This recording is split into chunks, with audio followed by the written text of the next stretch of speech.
Family, welcome to my channel bright way online study centre. So हम लोग physics का आज जो हमारा टॉपिक 10th का है, ठीक है, जिसमें हमें टॉपिक पढ़ना है गोलीय दर्पण, ठीक है, स्फेरिकल मिरर जो हमें पढ़ना है। ओके, तो चलिए इसका जो कुछ पॉइंट्स है उसे हम लोग क्लियर करते हैं। ओके, तो पहला जो हमारा क्वेश्चन आता है कि भाई स्फेरिकल मिरर क्या होता है। ठीक है, तो स्फेरिकल का कहने का मतलब होता है कि गोल है, इसका नाम भी क्या है, गोलीय, आई मीन क्या, गोल नहीं। तो यहाँ पे क्या है, गोलीय दर्पण। तो किसे कहते हैं, तो बोला गया वह दर्पण जिसकी परावर्तक सतह किसी खोखले गोले का एक भाग होता है, उसे हम लोग क्या कहते हैं, गोलीय दर्पण। आई मीन क्या, एक क्या होगा, सर्कल की तरह इस तरह होगा,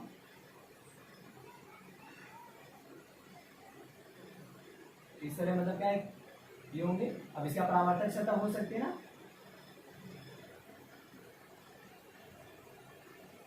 ओके।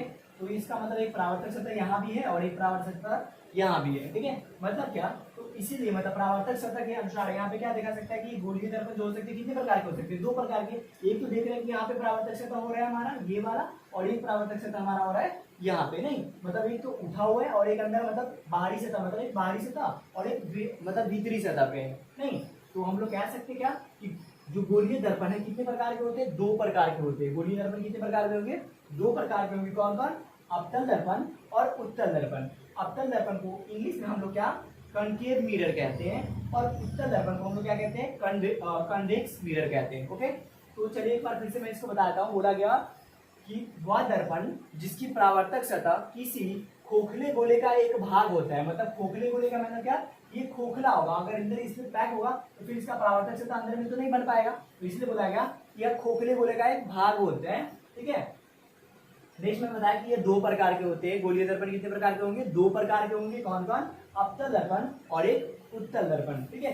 अब ये अवतल दर्पण क्या, तो देखिए इसके नाम से ही हमें लग रहा है क्या, इसका डिफिनेशन पता हो जाएगा। अवतल मतलब क्या, जिसका देखिए परावर्तक सतह क्या है, यहाँ पे अवतल ये हो जाएगा ना, ठीक है। इसका परावर्तक सतह क्या है, देखिए तो अंदर में है ना, अंदर भीतरी है यहाँ पे। ओके, तो यहाँ पे हमने लिखा कि वह दर्पण जिसका परावर्तक सतह धंसा हुआ हो, ठीक है। परावर्तक सतह क्या हो, धंसा हुआ है। तो हम लोग अगर ऐसे देखें तो परावर्तक सतह मतलब ये तो कलर किया गया, इसको मैं एक पाठ करता हूँ। और परावर्तक सतह मतलब यही ना, यहीं से लाइट आएगी ना, रिफ्लेक्ट होगा तो, ठीक है। तो मतलब क्या, मैंने बताया कि वह दर्पण जिसका परावर्तक सतह कैसा हो, धंसा हुआ हो, उसको हम लोग क्या कहेंगे, अवतल दर्पण कहेंगे, ठीक है।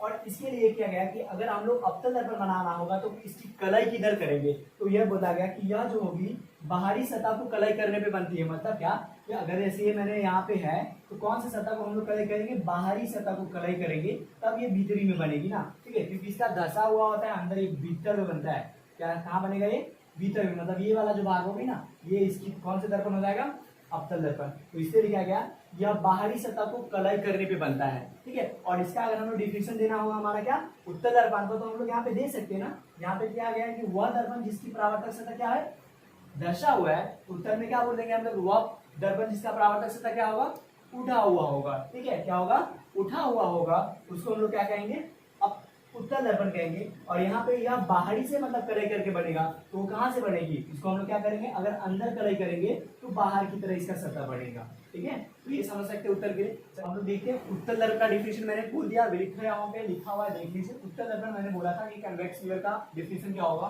तो बोला गया कि वह दर्पण जिसका परावर्तक सतह क्या हो, उत्तल मतलब उठा हुआ हो, ठीक है। वह दर्पण जिसका परावर्तक सतह कैसा होगा, उठा हुआ होगा, ठीक है। जैसे उठा हुआ मतलब क्या, परावर्तक सतह देखिए उठा हुआ, ये मैंने एक पिक्चर है इसमें उठा हुआ है, तो क्या कहलाएगा, उत्तल दर्पण कहलाएगा। ये मतलब क्या होगा, ये कैसे मतलब बनेगा, तो जब हम लोग क्या करते हैं, गोलीय दर्पण को किस भाग को हम लोग कलई करेंगे, इसमें भीतरी सतह को कलई करेंगे। देखिए हम भीतरी सतह को कलई करेंगे तो क्या बनेगा हमारा, उत्तल दर्पण बनेगा, ठीक है। अब कुछ पॉइंट्स हैं जो हमें मतलब इतनी सारे चीज को हमें डिफाइन करना है, क्योंकि मैं पिक्चर में दिखाया हूँ। तो पहला हमारा पॉइंट आता है ध्रुव, ठीक है। ध्रुव का मतलब क्या, पोल, जिसको इंग्लिश में हम लोग क्या कहते हैं, पोल, और जिसे पी से लिखा गया है, कैसे से लिखा गया है पिक्चर में, यहाँ पे पी से लिखा गया, पोल आई मीन पी से लिखा गया। तो ये क्या होता है, ध्रुव क्या होता है, तो बोला गया कि गोलीय, ठीक है, गोलीय दर्पण के मध्य बिंदु को हम लोग क्या कहते हैं, दर्पण का ध्रुव कहते हैं, ठीक है। क्या कहते हैं हम लोग, गोलीय दर्पण के मध्य बिंदु का हम लोग क्या होगा, जैसे गोलीय दर्पण है, ठीक है, और इसके क्या होगा, मध्य बिंदु, आई मीन ये जो सिंपल हम लोग क्या कहते हैं, ऐसे होगा, ये कोई गोलीय दर्पण होगी। अब इसकी जो मध्य बिंदु होगा, आई मीन बीच वाला जो बिंदु होगा, इसको हम लोग क्या कहेंगे, ध्रुव कहते हैं, ठीक है। तो यहाँ पे मैंने डिफिनेशन वही लिखाया हूँ, गोलीय दर्पण के मध्य बिंदु को हम लोग क्या कहते हैं, ध्रुव कहते हैं, जिसको हम लोग पी से लिखते हैं। क्या जिससे लिखते हैं, पी से लिखते हैं। तो आपसे एक क्वेश्चन ये भी पूछा जाता है कि गोलीय दर्पण में कितने ध्रुव होते हैं, गोलीय दर्पण में कितने ध्रुव होते हैं, तो कितने ध्रुव हो जाएंगे, एक और एक, कितने, दो हो जाएंगे। तो आपको बोलना है कि गोलीय दर्पण में कितने ध्रुव होते हैं, गोलीय दर्पण में दो ध्रुव होते हैं, ठीक है। मतलब आपको याद रखना है एक गोलीय दर्पण में कितने पोल होते हैं, कितने ध्रुव होते हैं, तो दो ध्रुव होते हैं। ओके, तो चलिए ठीक है, नेक्स्ट हम लोग देखते हैं। अगला हमारा पॉइंट है वक्रता केंद्र, ठीक है। अब ये वक्रता केंद्र क्या होता है, ठीक है। तो बोला गया कि गोलीय दर्पण जिस गोले का भाग होता है, ठीक है, मतलब गोलीय दर्पण जिस गोले का भाग होता है उसकी मतलब उस गोले के केंद्र को हम लोग क्या कहेंगे, दर्पण का वक्रता केंद्र कहेंगे, ठीक है। मतलब क्या, जैसे मान लीजिए एक गोलीय दर्पण तो हमने बताया था, एक ये बन जाएगा दर्पण और एक इधर मतलब अवतल दर्पण और उत्तल दर्पण। तो इसका जो केंद्र होगा, मतलब ये गोला जो है इसके केंद्र को ही हम लोग क्या कहेंगे, दर्पण का केंद्र कहेंगे। मतलब इस दर्पण का केंद्र कौन हो जाएगा, ये, और ये दर्पण का भी केंद्र वही हो जाएगा। तो डिफिनेशन यहाँ पे वही बताया गया क्या, कि गोलीय दर्पण जिस गोले का भाग होता है, ठीक है, उस गोले के केंद्र को ही हम लोग क्या कहते हैं, दर्पण का वक्रता केंद्र कहते हैं, ठीक है। नेक्स्ट हमारा आता है वक्रता त्रिज्या। क्या है, वक्रता त्रिज्या। तो ये क्या हो जाएगा, बोला गया गोलीय दर्पण के वक्रता केंद्र तथा परावर्तक सतह के बीच की दूरी को हम लोग क्या कहेंगे, वक्रता त्रिज्या कहेंगे। चलिए समझ लेते हैं। बोला गया कि गोलीय दर्पण के केंद्र तथा परावर्तक सतह की दूरी, परावर्तक सतह की दूरी मतलब ये दूरी हो जाएगा, ये क्या कहलाएगा, रेडियस। तो इसका डिफिनेशन मैंने वही लिखा कि क्या, कि गोलीय दर्पण के वक्रता केंद्र तथा परावर्तक सतह के बीच की दूरी को हम लोग क्या कहेंगे, वक्रता त्रिज्या कहेंगे, ठीक है। या फिर इसका डिफिनेशन हम लोग इस तरह भी दे सकते हैं क्या, कि गोलीय दर्पण जिस गोले का भाग होता है उसके त्रिज्या को हम लोग क्या कहेंगे, दर्पण का वक्रता त्रिज्या कहेंगे, ठीक है। तो आप ये डिफिनेशन दे सकते हैं, या जो मैं बोला उसका उस तरह भी डिफिनेशन आप लिख सकते हो।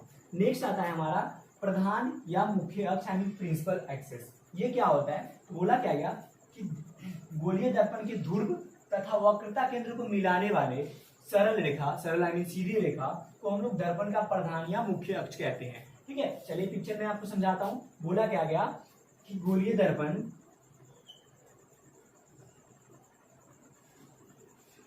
ये ध्रुव आपको पता है, पोल यानी पी से हम लोग लिखते हैं।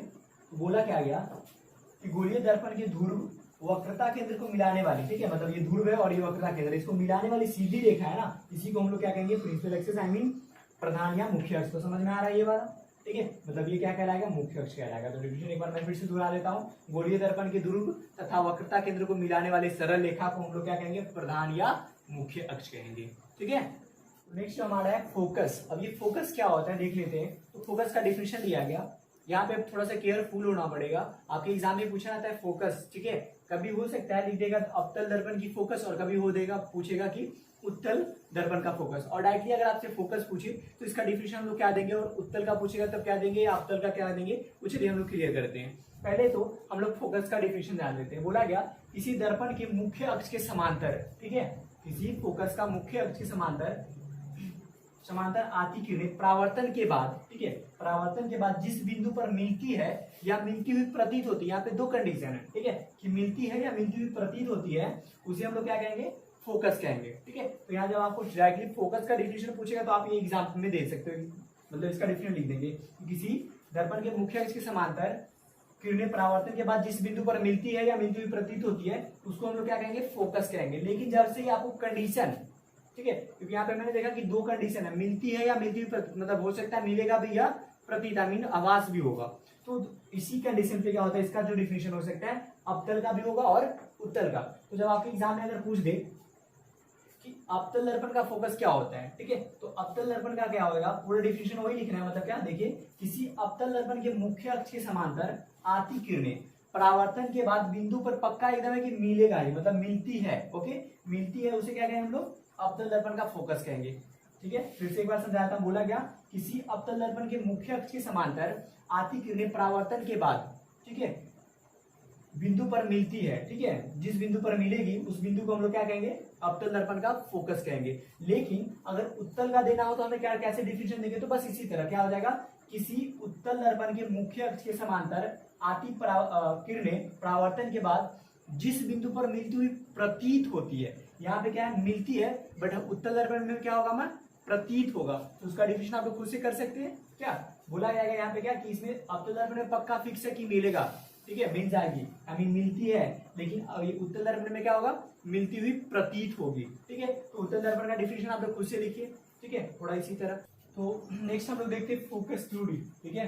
अभी फोकस दूरी क्या होता है, आपसे एग्जाम में पूछा जा सकता है कि फोकस दूरी क्या होता है, ठीक है। बोला गया किसी दर्पण के फोकस तथा ध्रुव के बीच की दूरी को हम लोग क्या कहेंगे, फोकस दूरी कहते हैं, ठीक है। याद करना बहुत ही आसान है। बोला गया किसी दर्पण की फोकस तथा उसके बीच की ध्रुव के बीच की दूरी को हम लोग क्या कहेंगे, फोकस दूरी कहते हैं।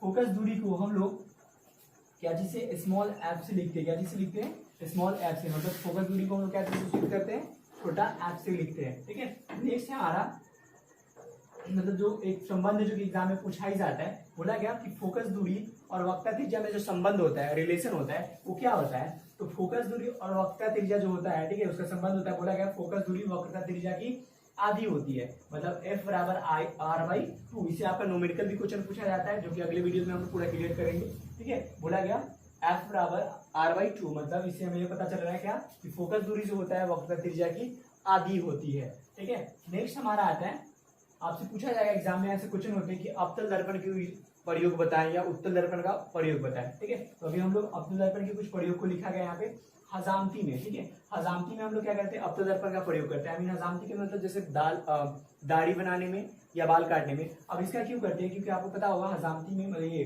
अवतल दर्पण द्वारा क्या होता है, वस्तु से बड़ा प्रतिबिंब बनता है, जिससे क्लियर आई मीन अच्छे से दिखाई देता है, और इसी कारण हम लोग क्या इसको हजामती में प्रयोग करते हैं, ओके। दूसरा है टॉर्च, गाड़ी का हेडलाइट या सर्च लाइट में हम लोग क्या करते हैं, किसका प्रयोग करते हैं, आपको अवतल दर्पण का। तो यहाँ से ऑब्जेक्टिव क्वेश्चन आपसे पूछा जा सकता है कि गाड़ी की हेडलाइट में कौन सा दर्पण रहता है, ठीक है। तो कौन सा दर्पण रहेगा आपको याद रखना है, अवतल दर्पण। या हो सकता है आपसे पूछे सर्च लाइट में कौन सा मतलब रहेगा आपको दर्पण, तो अवतल दर्पण। तो यहाँ से ऑब्जेक्टिव आपके एग्जाम के लिए बनते हैं। फिर नेक्स्ट है रोगियों के कान, नाक, गले, दांत, आई मीन आंतरिक जो भी मतलब अंग है उसको चेक करने के लिए डॉक्टर जो होते हैं कौन से मतलब यूज करेंगे, मतलब कैसे दर्पण का यूज करते हैं, तो अवतल दर्पण का यूज करते हैं, मतलब यूज करेंगे। आपको याद रखना है, एग्जाम में आपसे क्वेश्चन पूछा जाता है, इससे ऑब्जेक्टिव क्वेश्चन बनते हैं। नेक्स्ट है सौर भट्टियों में, ठीक है, मतलब क्या होता है, इसका ऊष्मा ऊर्जा को केंद्रित करने के लिए, मतलब ऊष्मा ऊर्जा को बड़ा क्षेत्र मतलब बड़े बड़े क्या कहते हैं हम लोग अवतल दर्पण लगाकर, और इसको छोटे से मतलब एरिया में क्या कहते हैं हम लोग केंद्रित करते हैं, ठीक है।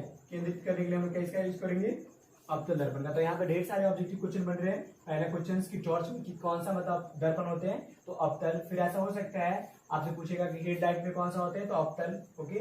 रोगियों के आंतरिक भाग को मतलब चेक करने के लिए, जांचने के लिए किस दर्पण का प्रयोग किया जाता है, तो अवतल। तो इस तरह में यहाँ पे बहुत सारे ऑब्जेक्टिव क्वेश्चन का यूज करेंगे। फिर पूछा जा सकता है कि हजामती में क्या चीज का प्रयोग किया जाता है, तो अवतल दर्पण का, ठीक है। क्वेश्चन आपका ये इंपोर्टेंट क्वेश्चन होते हैं आपके लिए, आपसे एग्जाम में पूछा जा सकता है या पूछा जाता है, ठीक है, कि उत्तल दर्पण का। या आपसे क्वेश्चन होता है कि गाड़ी के साइड मिरर के रूप में हम लोग किस दर्पण का प्रयोग करते हैं, तो आपको याद रखना है गाड़ी के साइड मिरर के रूप में हम लोग कौन से किसका यूज करेंगे, उत्तल दर्पण। लेकिन अगर आपसे पूछेगा कि गाड़ी की हेडलाइट में कौन सा मतलब दर्पण रहेगा, तो अवतल। हेडलाइट में क्या होगा, अवतल। और साइड मिरर आई मीन जो हम लोग पीछे देखने के लिए यूज करते हैं, तो क्या करते हैं, उत्तल का यूज करते हैं। क्यों, क्योंकि उत्तल में छोटे छोटे मतलब उसका क्या होता है, वस्तु से छोटा पिक्चर बनता है, ठीक है, इमेज बनता है। जिसके कारण क्या होता है, हम लोग पीछे की जो बड़ी बड़ी गाड़ी होती है उसको भी आराम से देख लेते हैं। इसलिए हम लोग क्या करेंगे, याद रखें क्या कि साइड मिरर में क्या होता है, किसका प्रयोग हम लोग करते हैं, उत्तल दर्पण का, ठीक है। और हेडलाइट में अवतल। तो ये दोनों कंफ्यूजन थोड़ा करेगा, तो याद रखिएगा इसका। नेक्स्ट है आवर्धन, मैग्निफिकेशन। ये क्या होता है, तो बोला गया कि प्रतिबिंब की ऊंचाई तथा वस्तु के ऊंचाई के अनुपात को हम लोग क्या कहेंगे, आवर्धन कहते हैं। याद रखिएगा, प्रतिबिंब की ऊंचाई तथा वस्तु की ऊंचाई को हम लोग क्या कहेंगे, अनुपात को हम लोग कहते हैं क्या, आवर्धन। आवर्धन को हम लोग छोटा एम से लिखते हैं, ठीक है। आवर्धन किससे लिखते हैं हम लोग, छोटा एम से लिखा जाता है। आई मीन आवर्धन ना लिखकर आपको कहीं पे छोटा एम लिख देगा, इसका मतलब क्या है, आवर्धन होगा, ठीक है। नेक्स्ट बोला गया आवर्धन का आपको फॉर्मूला होता है, आवर्धन बराबर प्रतिबिंब की ऊंचाई बटा वस्तु की ऊंचाई। अगर आपको आवर्धन निकालने के लिए बोल दिया जाए, वस्तु की ऊंचाई दिया रहेगा, प्रतिबिंब की ऊंचाई दिया रहेगा, तो हम लोग इस फॉर्मूला से निकाल सकते हैं। आवर्धन बराबर क्या, प्रतिबिंब की ऊंचाई बटा वस्तु की ऊंचाई। इसको मैंने शॉर्ट में लिख दिया गया, M is equal to H dash by H. H dash यहाँ पे क्या दिखा रही है, प्रतिबिंब की ऊंचाई, और एच क्या दिखा रहा है, वस्तु की ऊंचाई, ओके। सो नेक्स्ट हमारा है कुछ पॉइंट्स है जो कि याद रखना है कि आप एग्जाम में बहुत सारे ऑब्जेक्टिव में हेल्प करेंगे। बोला जा रहा है यहाँ पे या नॉमेरिकल क्वेश्चन जब हम लोग सॉल्व करेंगे वहां पे भी बोला गया कि अवतल दर्पण की वक्रता त्रिज्या आई मीन आर जो होता है आर, ठीक है, और फोकस दूरी आई मीन एफ, ये दोनों जो होता है ऋणात्मक होता है। ठीक है, अगर आपको बोल दिया गया कि किसी अवतल दर्पण का फोकस दूरी 20 सेंटीमीटर है, ठीक है, अवतल दर्पण की फोकस दूरी कितना है 20 सेंटीमीटर है, तो इसका मतलब क्या है कि अवतल दर्पण जैसे बोला इसका मतलब क्या है कि ये 20 माइनस 20 सेंटीमीटर हो जाएगा। अंडरस्टैंड, समझ में आ रही है? मतलब क्या, जैसे ही हमारा क्या होगा अवतल दर्पण की बात करेगा तो उसका वक्रता त्रिज्या हो या फोकस दूरी हो, दोनों किसमें होगा, ऋणात्मक में होगा, आई मीन माइनस में होगा। ठीक है, नेक्स्ट उसी तरह हमारा दूसरा पॉइंट आ गया, उत्तल दर्पण की फोकस दूरी और वक्रता त्रिज्या आई मीन रेडियस और फोकल डिस्टेंस वो क्या होगा, धनात्मक आई मीन प्लस में होता है। तो याद रखिएगा, क्या आपसे क्वेश्चन भी पूछा जा सकता है कि किसकी फोकस दूरी धनात्मक होती है,